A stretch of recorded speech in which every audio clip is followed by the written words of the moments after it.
Hello and welcome to the Car Kingdom Reviews channel, and welcome to the 2026 Nissan Sentra, all new generation. And in today's video, we're going to do a proper technical review under the hood, take a look underneath it, inside and out, some things we like, some things we do not like, right after this.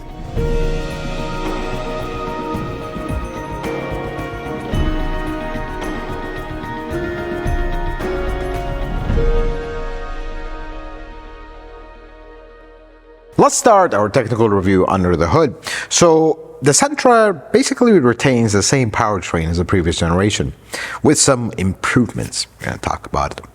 Let's start with the engine. So this is a 2-liter MR20DD engine. It's a 4-cylinder engine, non-turbo, direct injected engine. Let's talk about it for a bit. Very top, you have a plastic valve cover. Underneath that, you do have dual overhead cam with an interesting setup. So it's a 2-piece cylinder head, but you have the cylinder head and the cams sit directly on the cylinder head. And the second piece kind of contains the caps in one unit, then the valve cover. Kind of a strange setup. I haven't seen that in other manufacturers, at least the ones we have reviewed so far. This is an all aluminum engine. You do have 2 timing chains, one for like the cam to the crank, one for the balance shaft. This does have direct injection only. And you have the high pressure fuel pump sitting on top, but it's not on the valve cover. It's kind of have like a housing to the side, which is interesting how that, so you can pull the valve cover without having to pull the high pressure fuel pump, which is nice. The direct injectors sit directly underneath the intake manifold. The cooling system in this engine is very simple. You have a mechanical water pump, thermostat, no fancy valves, nothing. Things are a little bit on the simple side here. You don't have a turbo. That's, I think, is the good thing about this engine. It looks super complicated when you look at it, but it's not, folks. This is as simple as they come in 2026. Let's put it this way.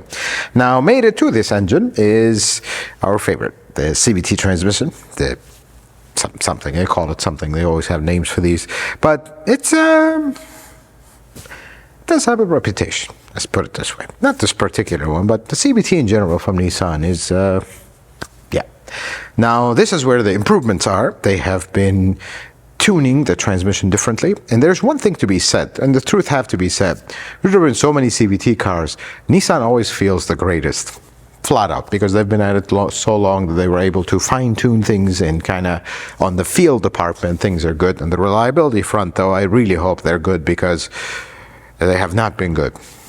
Truth have to be said. And this is, I feel like, potentially could be the Achilles heels of this car.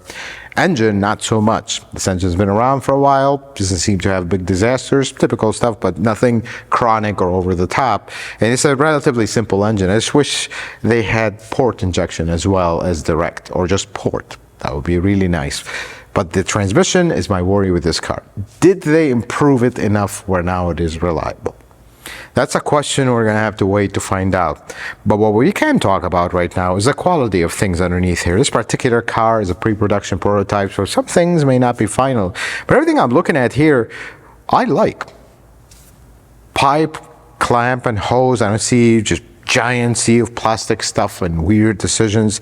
I really like the way it's packaged, simply because this is the same powertrain, and they didn't have to spend so much trying to rush it and do it and cut corners. No, it's exactly the same powertrain. They hopefully have figured out the issues and got things going, but I don't see questionable decisions. The only thing I wish they would... How do you manage to make a 4-cylinder engine that is this small, this cramped engine bay? It's a simple engine. This is as simple as they come. Very cramped. That's the only downside of that. And Nissan has always managed to do that, but I suppose that is the way of the future. But things are looking good here if that transmission holds. That's all I'm going to tell you. Let's take a look underneath the 2026 Nissan Sentra.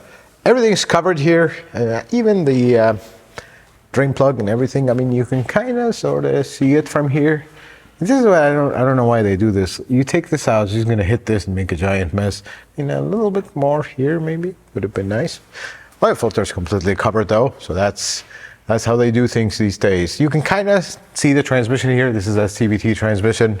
Talked about, it does have a front pan, not the typical CVT stuff. Let's take a look at the front suspension here.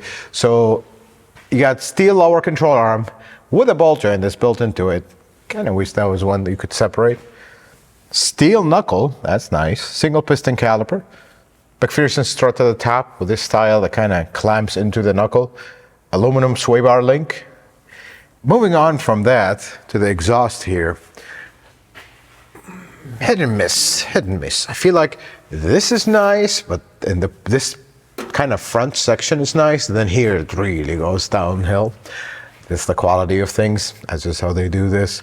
The nice thing is, even though this is technically an economy car, I mean, this is pretty nice covering here all the way to the edge. I really like that.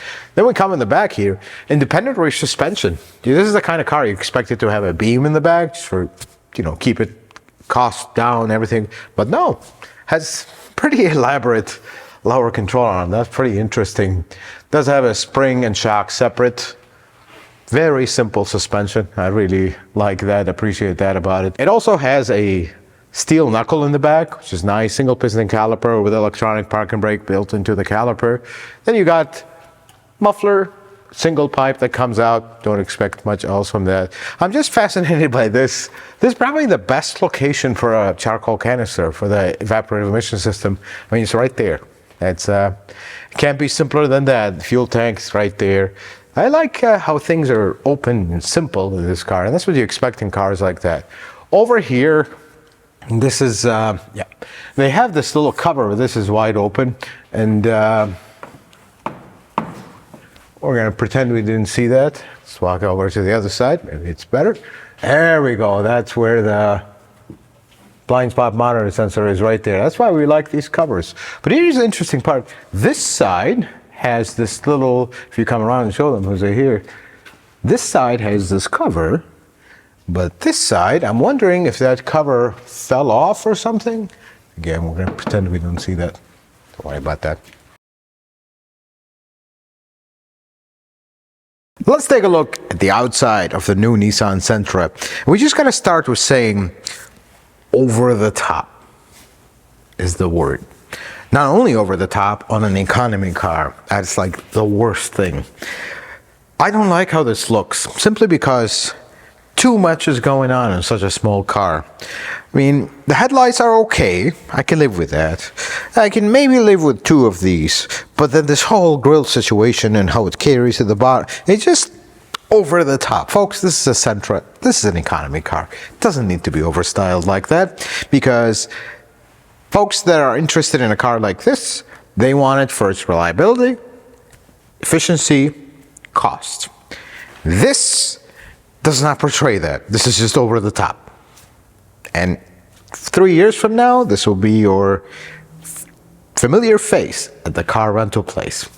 That's the problem. That's the problem when you design a car like that. It doesn't age well. But the bigger problem with that, why it looks odd and strange, in my opinion. See, we have a trend in the automotive industry where they raise the hood line and then drop it right when it gets to the windows, makes a bigger window, and makes the car feel like give it a larger size. Except that doesn't work on sedans, because here's what they did.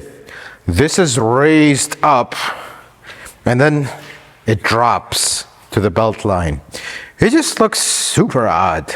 Because it almost feels like we started with something here and then we changed our mind and went down. It just doesn't look great. Then we have a much bigger problem when we get to here. This is too much. This car just doesn't look good. I'm sorry, Nissan, if you're watching. This is a matter of taste, but in this particular taste, I think it's way over the top. And the back continues that bar tail light, and it just, the front doesn't match the back, and not a good looking car. It could have been a lot simpler, would have been better. And all this, you paid a lot for this special color, and yeah. But at least we have a bumper. That is nice. That's yeah. Over the top is the design of this car. Then we look at the trunk. It's actually a decent sized trunk for a car in this segment. It's a really decent sized trunk. Then we look here. So we have a perfect spot for a spare tire, even the little tie down, but no spare tire. I tried to look if this was an option. I didn't find it, but I think that would be a very good option. Or how about this? Maybe standard would be nice. decent sized trunk. So I don't have problems with functionality. It's just I am not big on these looks because 2-3 years from now, this is not going to age well at all. And folks, I hope when they buy a car like this, they're planning to keep it a little bit longer than usual. And yeah, it's not going to age well, this look. Let's take a look at the interior of the 26 Sentra, and something has to be said. I never thought the Sentra would look like this, ever. Nothing against the Sentra, it's an economy car, but this does not look like an economy car. Let's put it this way, we've come a long way. So let's talk about this, because this obviously is a higher trim here. It is a pre-production prototype, so some of the fit and finish may not be up to production standard, but we're not going to go too hard on the materials here. But the design, the layout, the features, everything else, let's talk about it, because the best part is when you go to the base model, you lose the gimmicks, but you keep the important stuff, which I like. Starting with the gauge and the infotainment here. So it's one big continuous screen, but you do keep a version of that in the lower trims, down to the base model. It's really nice. I really like it. It just looks very aesthetically pleasing. It looks very nice. The gauge doesn't do much, just display gauge stuff. And then the infotainment works pretty good. Wireless Apple CarPlay, Android Auto. Yeah, a little bit on the generic side, but hey, it works and works great. I don't have complaints about it. Now we go underneath that. You do have two options here for the HVAC panel. In this particular model, again, a world's first. Just saying it, that I never thought I would say that. Dual climate control in your Nissan Sentra for the passenger and the driver. Just some luxury features. In the non-higher trims, you'll have manual controls and single zone, which I think if they was here would have been perfectly fine. The price would be a little lower because the dual climate thing is kind of a luxury. You go buy an economy car, we understand that we let go of that.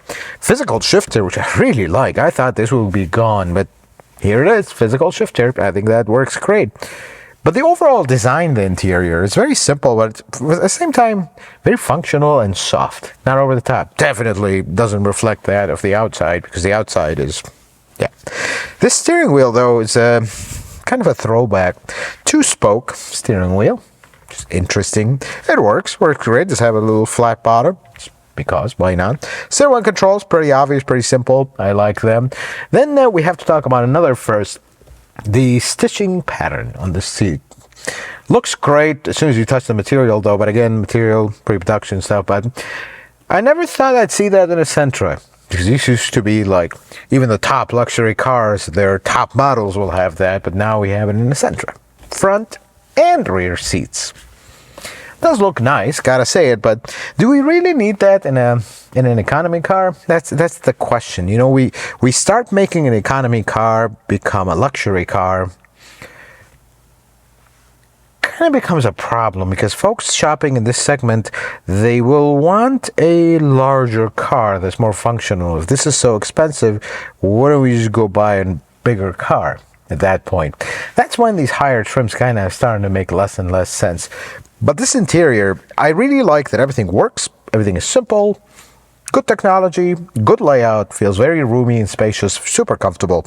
I guess that's the basic things you would ask of this car, and in that part, it does deliver and deliver very well. Let's take a look at the back seat of the Nissan Sentra. I'm 5'7", this is my driving position. Some knee room, some headroom. It's not the biggest seat in the world, but you know what? It's not an uncomfortable seat, and that the truth have to be said. Again, this is an economy small sedan. You expect it to be very cramped and small, and it's not bad. You do have a USB-C in the middle, and not a bad seat. What I do like about it, though, although the color is not working, this, I'm not going to call it leather, vinyl material, whatever. It's wrapped around the whole thing, but we don't have seat pockets in the back, so you lose that. But then the hideous blue color, you see it on the door panel in here. Yeah, that should be black. Let's just put it this way, because this just doesn't look right in this car. So, the 26 Nissan Sentra. It's not a secret that we gotta say one thing. The compact sedan economy segment is struggling, because this car with destination fee starts at a whopping $24,000. That's a lot of money for an economy car. But it's also, if you look at it from a different perspective, they've come a long way. I mean, they used to be just 4 wheels and a steering wheel, barely. And they're not that anymore. Because you look at the interior, there's now this particular one that we are testing here is a higher trim SL, does have, it's like $30,000, which, yeah, never thought I'd say these two words, $30,000 and Sentra in the same word, but here we are. It is a nice car.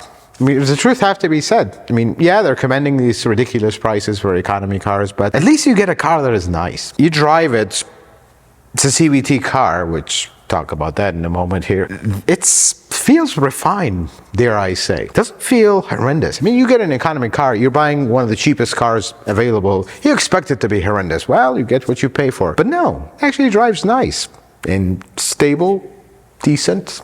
Acceleration is okay, everything else works. But here's the best part, and this is where I feel like this car makes a comeback. Obviously, this is a high trim, it'll have all the bells and whistles. But when you go to the base model, you don't lose everything. You have the exact same layout of the interior, which is nice. You still get the dual screens, which is nice. You do lose the touch capacitive thing and the dual temperature and whatnot, which really is not the biggest thing in the world. I actually rather have the dials and manual controls in an economy car. But the only thing standing in this car's ways, other than the price, but that's the whole segment, not just this one, is the looks. Folks, this is what happens when manufacturers really try very hard to come up with something striking and special, and they forget this is an economy car. Folks in this segment, they just want the car to work.